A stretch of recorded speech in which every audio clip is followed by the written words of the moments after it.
오늘 우리에게 주신 하나님의 말씀은 전번 주에 이어서 요한복음 17장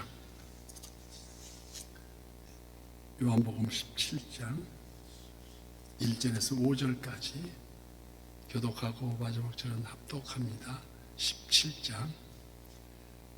예수께서 이 말씀을 하시고 눈을 들어 하늘을 우러러 이르시되 아버지여 때가 이르렀사오니 아들을 영화롭게 하사 아들로 아버지를 영화롭게 하게 하소하옵소서.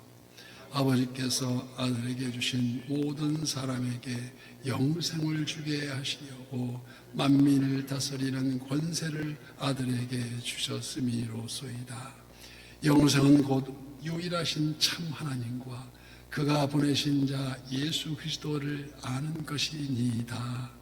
아버지께서 내게 주신 일을 내가 이루어 아버지를 이 세상에서 영화롭게 하여 싸우니. 다 함께요. 아버지여, 창세 전에 내가 아버지와 함께 가졌던 영화로서 지금도 아버지와 함께 나를 영화롭게 하옵소서. 아멘. 오늘도 선한 유세의 기도의 향연 속에 새벽을 깨우는 우리 성도님들 모두에게 여호와 샬롬 지키시는 하나님의 평강과 오늘도 승리로 이끄시는 그 풍성한 은혜를 축복합니다. 아버지여 때가 이르렀사오니, 바로 이때란 예수님께서 곧 십자가를 지실 때가 다가왔다는 것을 말씀하십니다.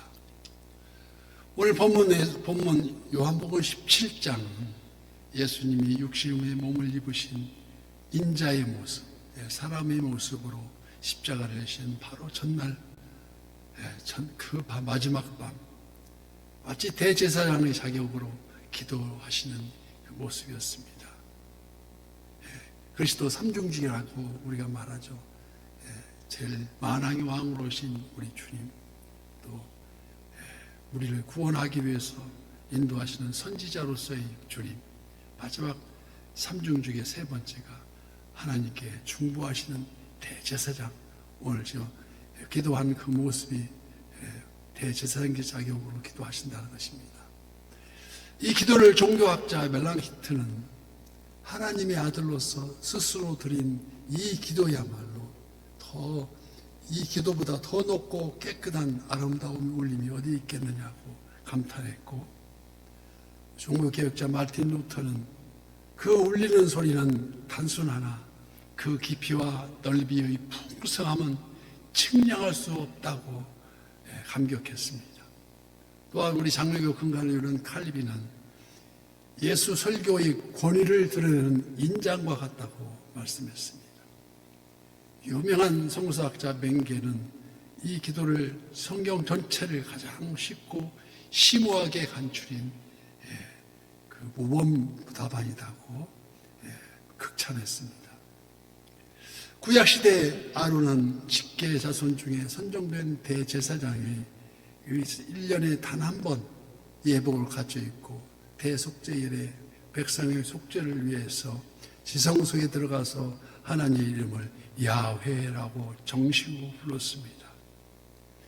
그와 같이 지금 예수님께서 전 인류의 죄를 대속하시는 위대한 사역을 앞에 놓고 하나님께 나아가 아버지여 때가 이르렀사오니 이 아들을 영화롭게 하옵소서 하고 간곡히 기도하고 계십니다.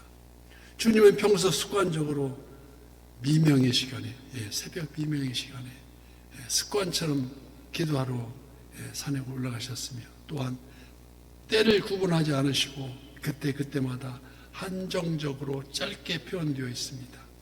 마태복음 6장 9절 말씀부터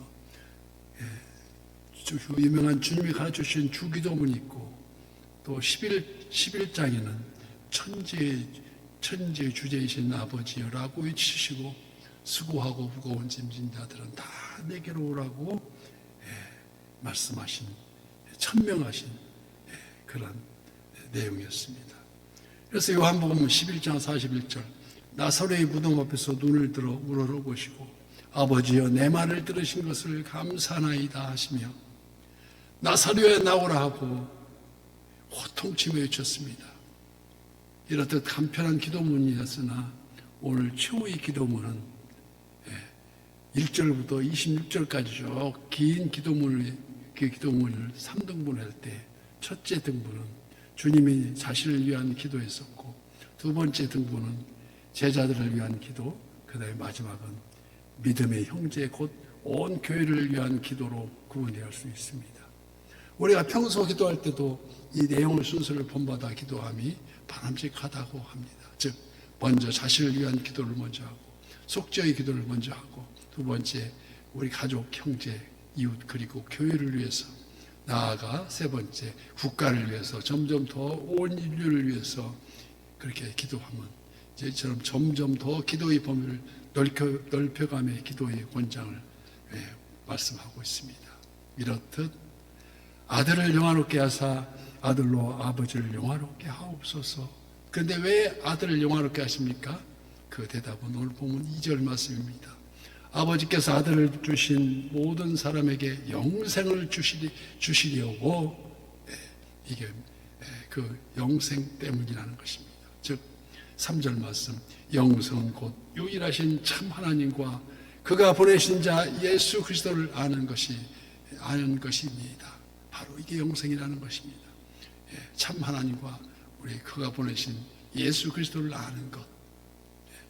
영생이라는 그저 지식으로 얻는 것이 아니고 참 하나님의 영광과 존귀하심을 아는 것인데, 정말 하나님을 믿는다 하면 우리들 삶 전체가 완전히 180도 바뀌어야 된다는 의미입니다. 이게 이처럼 믿음의 조상 아브라함이 자신의 고향 친척 아버지의 집을 떠나 말씀에 순종할 수 있었던 그 이유가 바로 영광의 하나님을 만났기 때문이라는 것입니다.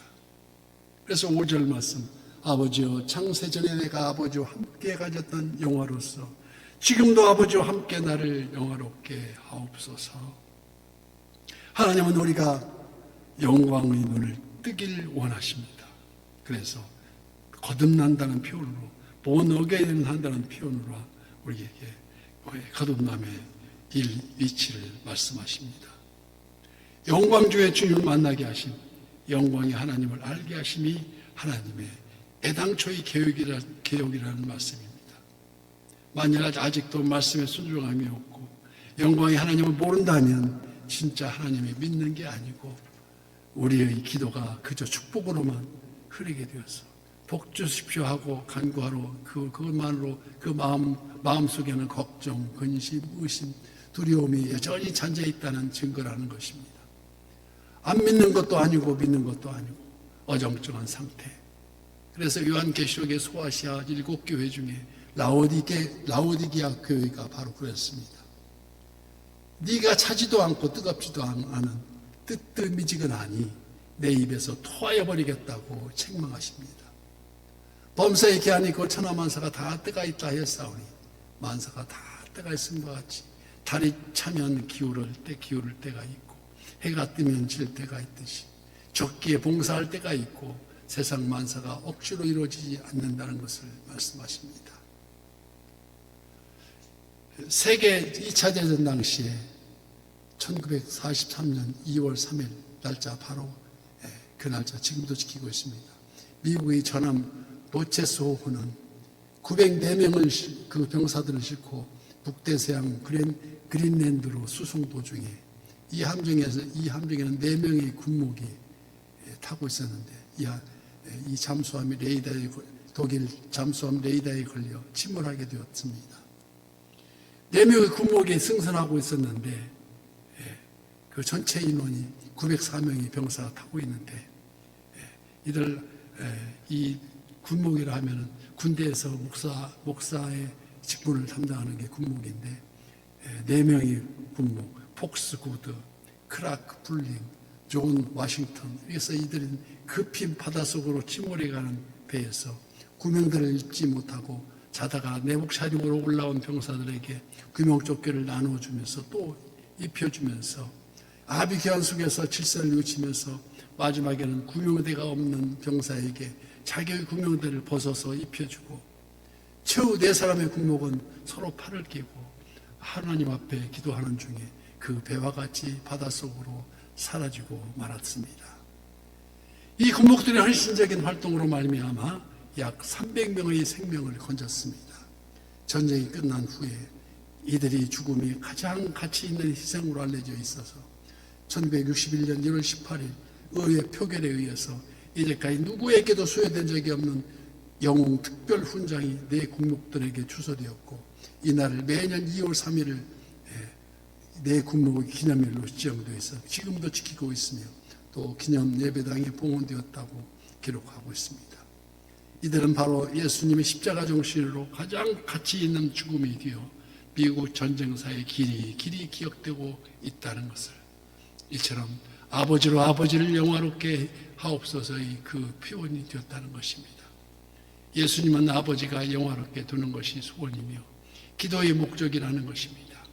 자기의 십자가는 즉 아버지의 뜻에 순종하는 십자가였었고, 죄인을 구원하는 하나님의 공의로운 사랑이 다 이루어지는 십자가였으며, 온 인류로 하여금 하나님께 영광을 돌리게 하는 십자가임을 주님 앞에 엎드려 기도하는 내용이었습니다.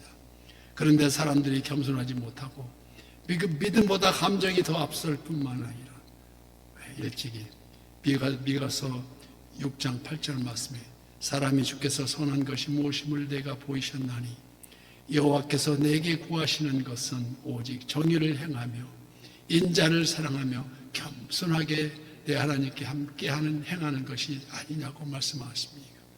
또 나모서 5장 24절 오직 정의를 물같이 공의를 마르지 않는 강같이 흐르게 할지어다라고 말씀합니다.